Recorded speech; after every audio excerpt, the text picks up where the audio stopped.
Hello, everybody. Welcome to Sana's Chronicles. And in today's edition of Sana's Chronicles, I am going to be making my favorite recipe of all time, which hands down takes all the credit.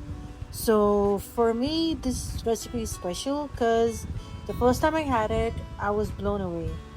It was warm, it was not overtly sweet, it was just a warm piece of herb. So, it is your quintessential a copycat recipe which I'm making of Starbucks. It's the banana bread. Yay! So this recipe requires a handful of ingredients which are already in your pantry, and you can just make it ahead of time. And if you keep it just moistened, if you make it and then if you just hold it for a bit, like for about an hour or so that it retains your moisture, it comes out really nice. So first things first, you're supposed to sift your dry ingredients in a bowl separately, and then meanwhile your dry ingredients are being sifted and being prepared. Just make sure your wet ingredients are at room temperature.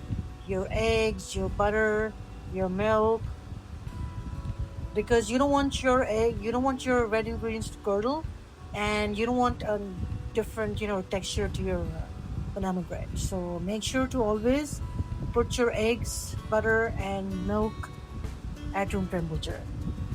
So right now I'm adding one of the core ingredients in this, which is cinnamon powder, which brings out that nice warm flavor to your banana bread.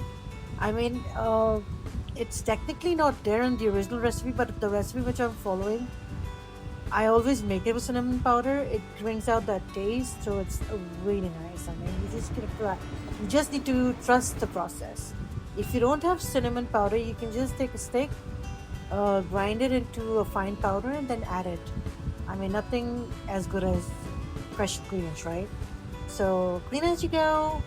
And right now, I'm preparing my wet ingredients. This is vanilla extract. This is your softened butter. This is your eggs, sugar, milk. These are all at room temperature.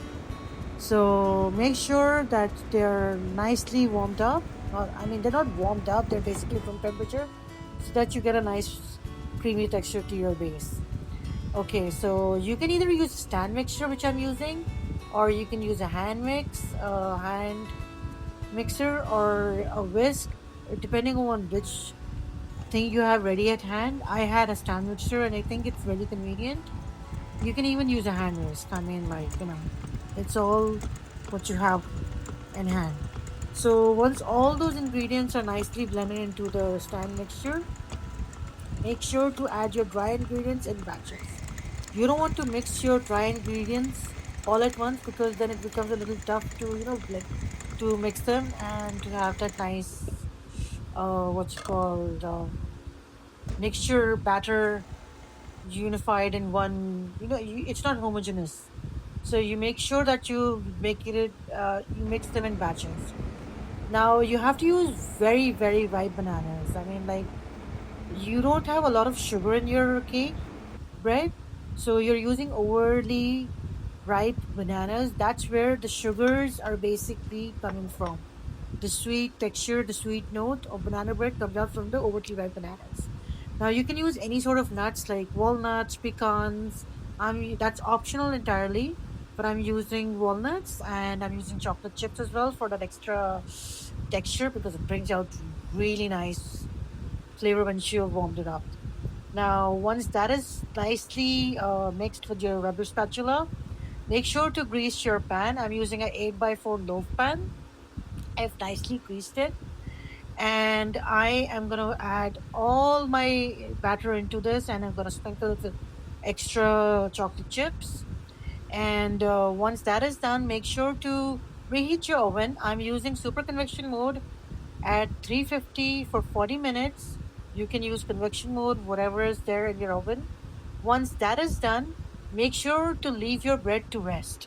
And then once it's rested, it's cooled down, to cut it down into pieces, otherwise, it will just disintegrate. Once that is done, your bread will not last for more than a day.